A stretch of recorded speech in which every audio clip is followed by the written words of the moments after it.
Salut à toutes, marhaba bikoum, Samia Création Académie niveau 2 et je continue toujours avec les points d'ourlet. Alors j'ai déjà expliqué lors de la précédente vidéo les types d'ourlets de base qui sont l'ourlet simple et l'ourlet double. Et aujourd'hui on va voir un autre type d'ourlet qui est un peu différent des autres. Donc on va le faire. Alors c'est quoi? C'est l'ourlet qu'on fait en angle, ce qu'on appelle les angles ourlets. Donc, on passe tout de suite à la technique pour comprendre comment faire ce type d'ourlet. Déjà, il faut savoir pourquoi on utilise ce type d'ourlet. Déjà, il est utilisé sur des serviettes, sur des nappes, souvent sur des nappes, sur des serviettes, ou selon, ça dépend si vous avez des jupes ou des robes qui comportent des fentes des deux côtés. Là aussi, cette technique, elle est utilisée. Alors, la technique, elle est quoi? Déjà, par exemple, là, j'ai une serviette de table et j'ai envie de faire les quatre coins ou les quatre extrémités ou minimum deux extrémités qui se croisent sur un angle. Donc par exemple je vais faire la technique ourlet double. Qu'est-ce que je fais? Je tourne une fois, je plie une deuxième fois ici et maintenant j'ai envie de faire l'ourlet de cette extrémité. Donc qu'est-ce que je fais? Je plie en même temps avec ce que j'ai obtenu avec le premier ourlet. Donc je plie une fois, puis je vais plier une deuxième fois et donc je fais une couture. Alors là c'est tout à fait possible de faire un ourlet de cette façon. Vous allez trouver sur certaines serviettes de table, vous allez trouver qu'il y a cette technique, mais lorsqu'on fait cette technique on va pas faire un ourlet assez large, on va faire un ourlet d'1 centimètre. Et aussi il faut vérifier pour que la finition soit parfaite, sinon si ça va faire ça va dépasser, ça sera très moche. Donc c'est pour ça, lorsqu'on veut faire un ourlet assez large et qui se croise sur un angle, on va faire l'ourlet en angle ou là l'angle en ourlet. Donc c'est ce qu'on va voir aujourd'hui. Alors pour ça, j'ai coupé un morceau de tissu et j'ai tracé. Alors j'ouvre une petite parenthèse où j'insiste énormément sur la qualité des mesures et du tracé que vous devez faire. Prenez une règle et essayez d'avoir des lignes le plus en parallèle possible. Donc par exemple ici moi j'ai choisi de faire une serviette de 20 cm de chaque extrémité, c'est-à-dire un carré de 20 cm. Je l'ai tracé avec le stylo. Là on est en train juste d'apprendre, c'est-à-dire lorsqu'on veut faire un modèle réel, là on peut utiliser une craie tailleur ou peut-être un crayon qui ne sera pas trop visible. Donc, ça sera beaucoup plus simple si on va faire ça. Autrement, si c'est un tissu foncé et on veut faire, on peut utiliser juste le repassage pour créer des lignes, des guides, en quelque sorte. Donc là, c'est 20 cm, 20 cm, 20 cm et 20 cm. Sur le tissu, comme mon endroit ressemble à mon envers, donc qu'est-ce que j'ai écrit ici? Envers. Et ici, j'ai marqué endroit. Sur l'envers, qu'est-ce que j'ai fait? Toutes ces valeurs additionnelles, en fait, j'ai ajouté 6 cm de partout. 6 cm ici, 6 cm ici, 6 cm ici et 6 cm par là. Pourquoi 6 cm? Parce que je veux faire un ourlet de 5 cm. Donc, j'ai ajouté 1 cm pour le plier. Alors, sur les extrémités, j'ai tracé, là, c'est 6 cm. J'ai tracé 1 cm ici. Donc 5 cm entre cette ligne et cette ligne, 6 cm ici, et là 20 cm, et là de la même façon, 6 cm, avec 1 cm en moins, ça fait 5. Donc j'espère que je suis claire. La valeur de l'ourlet, vous faites ce que vous voulez. Le plus important, les lignes que vous tracez doivent être parfaites, bien alignées, bien perpendiculaires, et ou bien parallèles. Là, toutes ces lignes, je les ai tracées sur l'envers. Sur l'endroit, ce que j'ai tracé, c'est juste la ligne des 1 cm des bordures, comme ça. De cette façon, sur les quatre extrémités. Donc, on commence tout de suite. La deuxième nécessité pour réussir ce type d'ourlet, c'est le repassage. Il faut bien repasser avant même de coudre. Alors, bien sûr, vous allez me dire, non, l'ourlet, on l'a repassé après la couture. Sur celui-là, on va juste repasser pour avoir les repères bien clair. Donc qu'est-ce que je fais? Je vais plier 1 cm, repasser les 1 cm. Soit vous suivez la ligne que vous avez tracée sur l'endroit, soit vous mesurez en fur et à mesure 1 cm et repassez 1 cm et repassez 1 cm et repassez. Une fois ces premières 1 cm repassées, qu'est-ce que vous faites? Retournez le travail pour... là, c'est l'envers. Donc, retournez l'ourlet sur l'envers. Retournez 5 cm. Qu'est-ce que vous faites? 5 cm et vous repassez. Puis, mesurez 5 cm et repassez. Là, c'est votre faire comme ça. Puis, avancez, pliez 5 cm, mesurez 5 cm, vous repassez, et ainsi de suite. Une fois la première partie faite, qu'est-ce que vous faites? Vous gardez la même chose fermée. Et on va faire sa deuxième extrémité. Si la première, elle est bien faite, vous allez avoir des lignes bien précises. Qu'est-ce que vous faites? Vous allez plier encore 1 cm, repasser, doucement, repasser, plier 1 cm, repasser.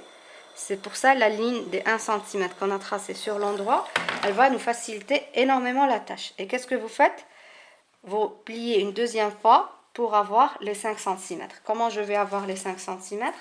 Je vais mesurer, je vais mettre le mètre-ruban sur l'extrémité, 5 cm.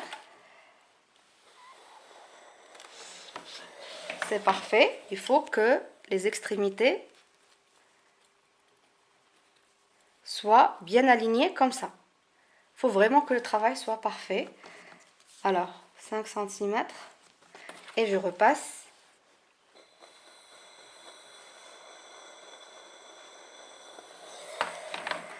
Voilà. J'arrive à la troisième extrémité. Qu'est-ce que je fais? Qu'est-ce que je fais? Je plie 1 cm, je repasse.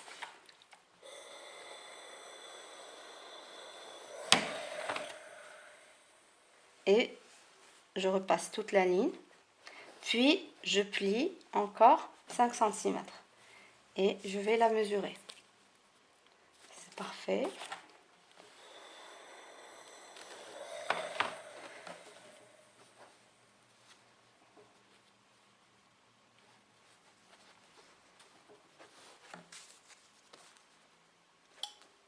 Cm.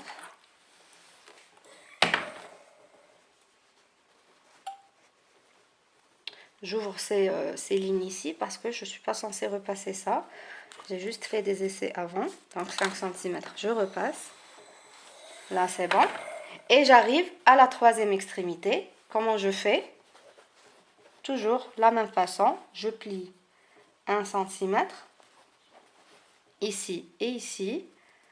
Je repasse.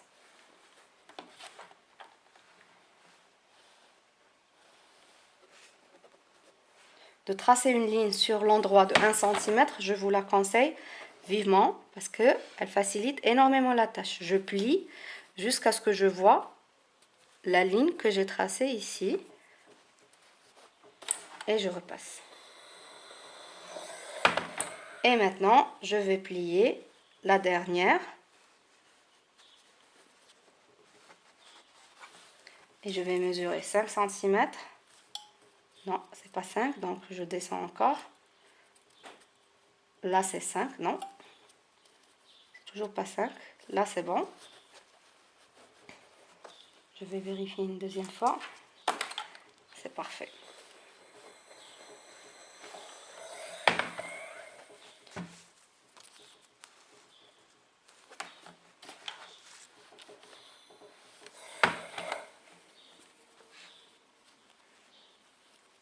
Les valeurs de 1 cm et de 5 cm sont des valeurs propres à notre modèle. Vous pouvez changer les mesures quand vous voulez.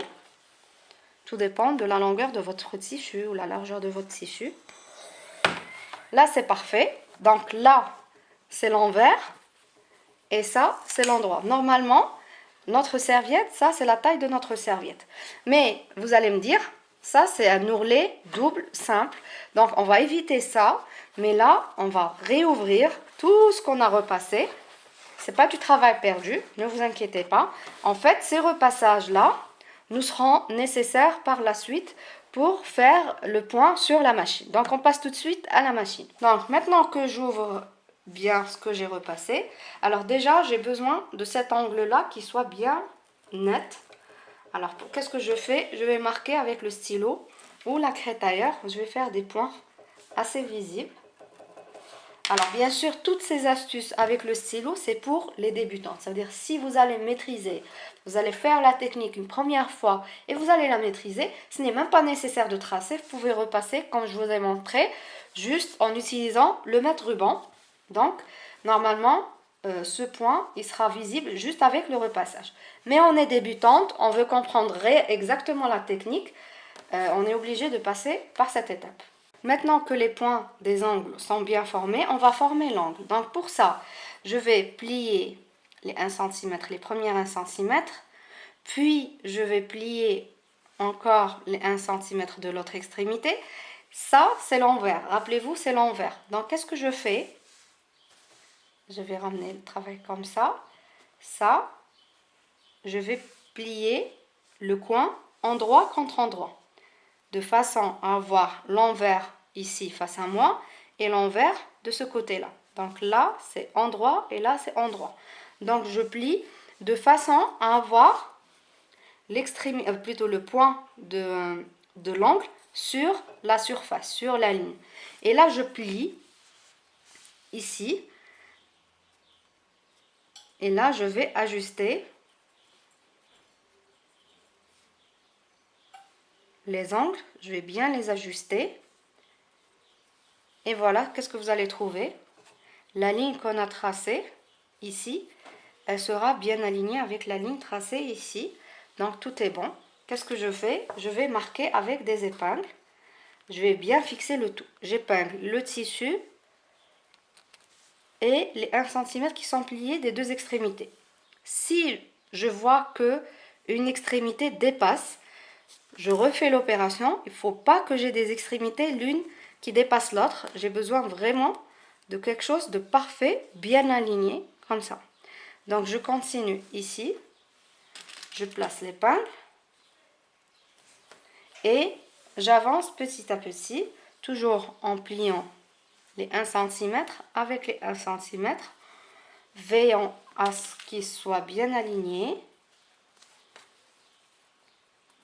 Là, c'est parfait.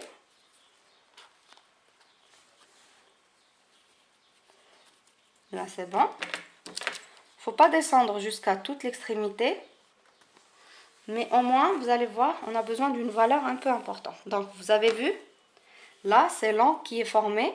Et là, c'est le point qu'on a renforcé avec le stylo. Vous avez vu, il est visible sur la surface. Je vais dézoomer un peu pour que vous ayez une vue, je vais être plus clair. Donc là, c'est l'envers de le tissu. Donc j'ai plié endroit contre endroit, j'ai formé un angle ici et j'ai épinglé ici. Donc maintenant, qu'est-ce que je fais? De cette extrémité du coin jusqu'en bas, je vais mesurer le double de la valeur de notre ourlet. Alors ma valeur, dans mon cas de mon ourlet, elle est de combien? Elle est de 5 cm, pas de 6. 6, en fait, c'était les 1 cm additionnels. Donc mon ourlet, il est de 1 cm. Donc qu'est-ce que je fais? Je vais prendre un mètre-ruban et je vais le placer à l'extrémité, à l'angle, et je vais mesurer 2 fois la valeur de ces 5 cm. Donc 5 fois 2, ça me fait 10. Et je marque 10 à cette extrémité. Donc, je rezoome. J'ai mesuré de cette extrémité vers ici 10 cm et j'ai marqué à 10 cm. Qu'est-ce que je fais maintenant? Je prends ma règle. Et qu'est-ce que je fais? En fait, je vais relier mon repère des 10 cm ici avec le coin marqué, avec un point bien marqué. Ça, c'est pas français. En fait, je relie ce point avec l'angle marqué avec le stylo.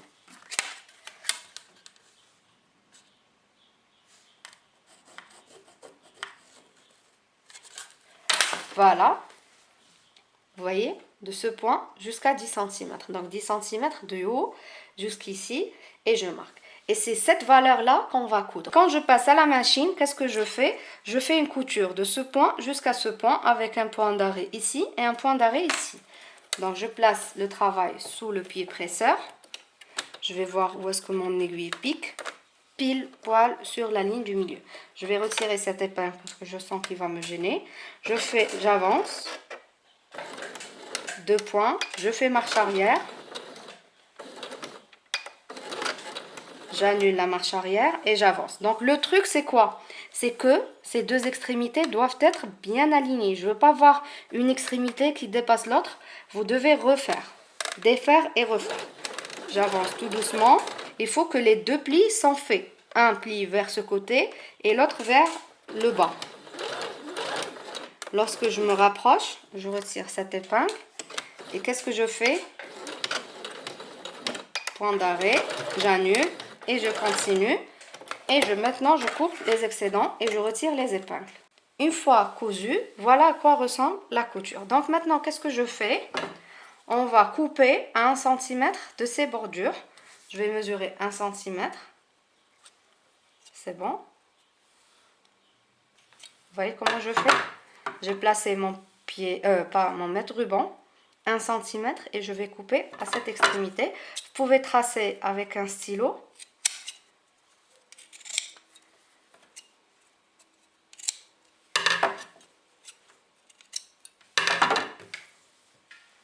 Et voilà mes 1 cm coupés. Maintenant que vos 1 cm sont coupés, là c'est l'extrémité de l'angle, là c'est le coin de l'angle et là c'est l'ouverture. Donc qu'est-ce que je fais? J'ai envie de dégager, ce qu'on appelle dégager les angles. C'est quoi? Lorsque je vais retourner le travail, cette valeur-là, on va avoir une épaisseur à cause de cette valeur-là. Donc qu'est-ce que je fais? Je vais couper comme ça. J'ai coupé de là à 1 mm ou 2 mm de cette extrémité. Ça, on appelle ça dégager les angles. Vous pouvez couper même plus. Mais attention, il ne faut pas couper la couture. De cette façon, vous éviterez une surépaisseur. C'est-à-dire qu'il doit le travail, mais j'y compte chercher le coin. Donc maintenant que c'est fait, on peut retourner le travail. Et ça, c'est la partie où vous allez vérifier que votre travail, vos mesures ont été bien prises et bien respectées. Donc qu'est-ce que je fais? Je prends l'ouverture ici. Là, c'est l'envers. Donc là, c'est l'envers. Et qu'est-ce que je fais? Je vais dézoomer. Voilà. Je vais glisser mon pouce à l'intérieur et mon index ici. Et je vais le faire rentrer de cette façon. Retourner le travail sur l'endroit. Ajuster. Et ça, c'est l'envers. Donc, il y a les plis qui sont retournés ici. Et ça, c'est l'endroit. On voit rien du tout. On voit juste un coin qui est bien fini. Alors maintenant, ce n'est pas encore terminé. Pour former un angle bien net, vous utilisez toujours la pointe de vos ciseaux. Essayez de faire ressortir le coin doucement. Il ne faut pas déchirer le vêtement. Et ajuster les marges de couture comme ça. Et voilà, votre travail, c'est déjà pas mal. Donc, si vous n'avez pas respecté les mesures, en fait, c'est ici que vous allez voir, vous allez avoir un décalage, une pièce plus grande que l'autre. Donc là, du moment où c'est parfait, on a un travail, un rendu parfait. Donc, qu'est-ce que je vais faire? Je vais faire les 3 angles restants et on va revenir pour faire les finitions.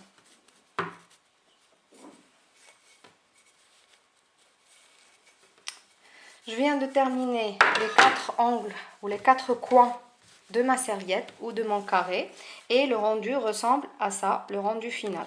Alors là c'est écrit envers et bien sûr ici c'est marqué endroit. Donc sur l'endroit, si votre tissu n'est pas transparent, on voit rien du tout sur les extrémités. Sur l'envers, on va voir les coins.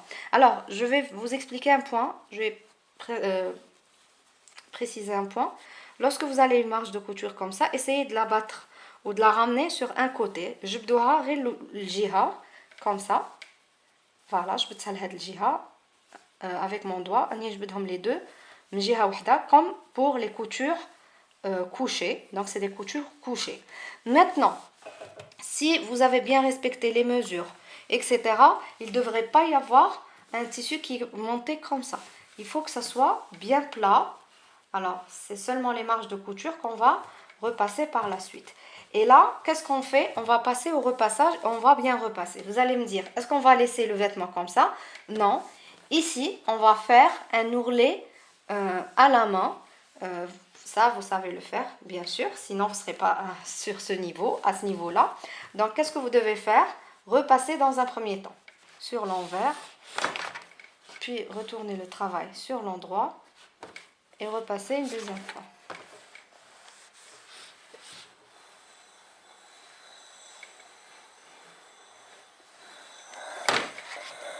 Et faire le point d'ourlet dans un second temps pour rassembler ces pièces ici. Alors pour ça, je vous apprends rien du tout.